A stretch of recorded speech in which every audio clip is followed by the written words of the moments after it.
Welcome. I'm Christine Manning with the Wine Education Institute, and today we are exploring gin, the technical art of the juniper-flavored spirit. In today's modern masterpieces, we see flavorings anywhere from traditional juniper to contemporary pomegranate or yuzu. But gin's beginnings date all the way back to the quest for clean water. For centuries, clean drinking water was a major public health crisis, so people boiled, brewed, and distilled their drinks. These early spirits, often made by women and doctors, were considered medicinal elixirs, a safe way to hydrate. Crucially, they added botanicals like juniper, which was already used across Europe as an antiseptic and was even thought to offer protection during the plague. The tradition is the true foundation of gin. The spirit you know today, the modern neutral-based gin, only truly evolved in the 19th century as column stills advanced. But that long history of using a botanical to treat and flavor a distilled base is why gin is defined by the technical art of adding character back into a pure spirit.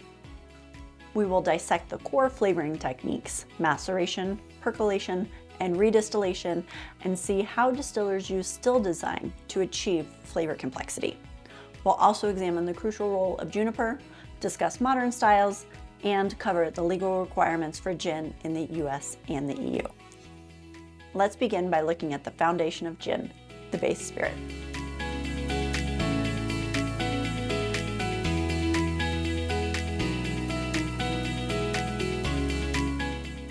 Beginning with the raw materials, most gins are made using a neutral spirit, and in fact in the EU, using a neutral spirit is a legal requirement. Regarding alcoholic fermentation, there are no legal specifications. Similar to vodka, we are often after neutrality, so cultured yeasts and low congener creation is common. Distillers select their base spirit carefully. The majority of high-priced gins use a grain spirit, which offers the distiller a desired blank canvas for the recipe. Inexpensive gins, however, are made using the cheapest neutral spirit available, which will vary by market. In the USA, distillers are not limited to using a neutral-based spirit. Some US microdistillers use spirits that are highly rectified, but still do not qualify as neutral spirit under US law. If a distiller uses a non-neutral base spirit, the character of the raw material, be it corn, rye, or other grains, can show through in the final gin, potentially giving it a sharper, more mouth-filling texture. Next, on to adding flavorings. The term botanical refers to the plant material used to flavor spirits, though it is not a legally defined term. The variety is huge, including fruits, leaves, roots, sometimes barks, and seeds. Most botanicals are purchased from specialist suppliers. To incorporate these flavors, distillers choose between direct extraction, or tinctures, or creating a flavored distillate through redistillation. Direct extraction methods are crucial because they achieve effects that distillation cannot. For our directly extracted spirits, the concept of maceration is pretty much ancient. Historically, distillers in various regions would infuse juniper into their locally available base spirit, whether it was a beer wash in Germany, or a wheat whiskey base, or spirits distilled from grapes in France and Spain. This long-standing regional tradition of flavoring is why maceration techniques remain central to gin, as it extracts unique compounds. Maceration is an infusion method where botanicals are submerged in a spirit. The result of maceration commonly is called a tincture. Percolation is a variation where the botanicals are held in a perforated container and the spirit is dripped onto them. Both maceration and percolation are the only techniques that can extract color and bitterness from a botanical. Compounding is the term commonly used in the gin industry for adding flavorings that have been purchased from a specialized supplier. Because this technique does not involve heating the spirit, it also is known as cold compounding. Redistillation is a method used for the majority of high-quality gins. In redistillation, diluted neutral spirit and botanicals are placed in a pot still. The vapors carry the volatile aromas through the still to be condensed. One-shot or multi-shot redistillation is often practiced. As the name suggests, for one-shot redistillation, we are distilling only once, with one or multiple ingredients in the pot. Afterwards, only water is required to dilute down to bottling strength. Multi-shot uses a much greater quantity of botanicals relative to the spirit volume. The result is a highly concentrated spirit that has to be diluted with water and our neutral spirit to reach correct flavoring intensity and bottling strength. A distiller can change the final flavor profile by manipulating temperature, time, and placement of botanicals within a still.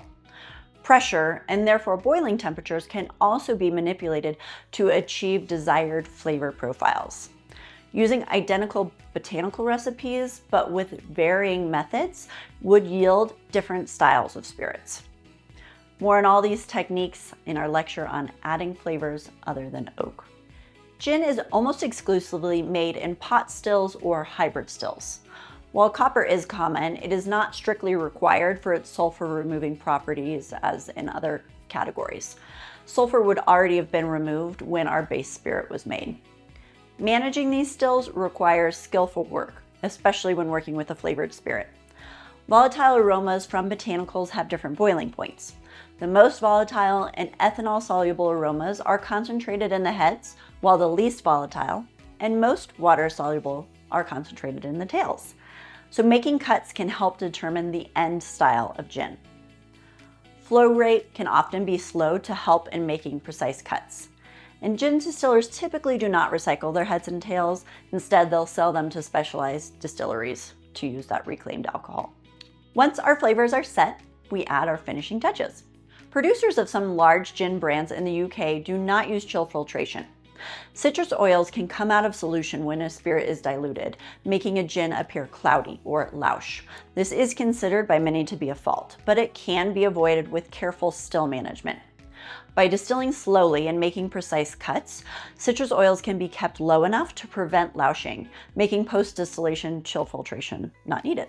When it comes to adding sweetness, most gins are unsweetened.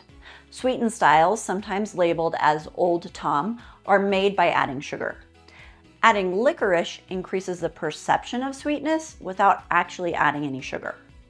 Old Tom, while not a defined category in any jurisdiction, is a term you may see on labels and therefore good to know for multiple choice questions.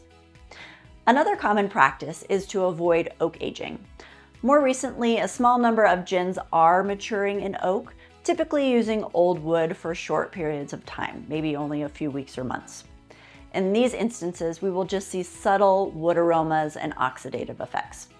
Oak use needs to be carefully managed so you don't overwhelm those botanical aromas. Blending is essential if a distiller adds brought-in flavorings after redistillation, or if they chose the technique of distilling their botanicals individually. Distilling botanicals individually is a growing trend that improves overall consistency and provides flexibility for those bespoke blends. Gins are typically divided into two broad styles based on their flavor profile of Juniper-Forward or Contemporary. A classical Juniper-Forward gins are dry and the flavors are anchored around piney, resinous aromas from juniper. Classic recipes achieve balance using citrus peel and spicy aromas like coriander seeds to give an aromatic lift, contrasted with earthy, musky aromas from angelica root and orris root. Contemporary gin is a broad category, encompassing gins that do not conform to the classic style. These often explore new botanicals, sometimes resulting in recipes that give to a less prominent role to juniper. Some contemporary gins are also sweetened or oak aged. For our classic style gins, both US and EU laws are vague regarding the required amount of juniper. US regulations state that gins must derive their main characteristic from juniper. EU regulations state that gin must taste predominantly of juniper. Neither jurisdiction defines what these terms mean quantitatively. In the 21st century, with the explosion of new brands, the amount of juniper flavor has become much lower in many contemporary gins compared to older brands. This has caused significant debate in the industry regarding the very definition of gin. The path to modern regulation began with the Gin Acts of the 1700s, which were initial attempts to control consumption and quality, often moving towards periods of temperance and prohibition in some places. As mass production became possible with the column still, the late 1800s saw the rise of first large-scale gin brands. These brands established the commercial styles that the EU and the US legal definitions for gins are now broadly aligned around, but with key distinctions, particularly regarding distillation and post-distillation manipulations. US law permits any spirit to be used as the base for gin. EU, in contrast, strictly requires a neutral spirit to be used as the base. US law states that gin must derive its main characteristic from juniper. EU similarly requires juniper to be the dominant flavor. Minimum bottling strength is at 40% for US gins. EU is slightly lower at 37.5%. US law defines distilled gin as a spirit flavored only by distillation or redistillation. EU law allows that a neutral spirit is redistilled with juniper berries, but other flavorings may be added after the distillation process. In US, a gin to be labeled as dry or London means it was flavored by distillation only. EU law defines London gin more strictly as a type of distilled gin where no flavorings or sweetenings can be added after redistillation, and also is not a geographical indication, meaning London gin can be made anywhere.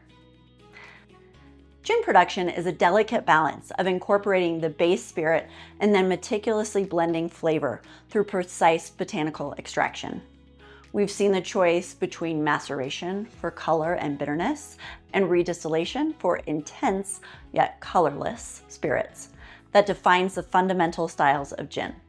The final spirit is a product of technical mastery, where skills in still management, making those precise cuts, are essential to ensure the final product is balanced.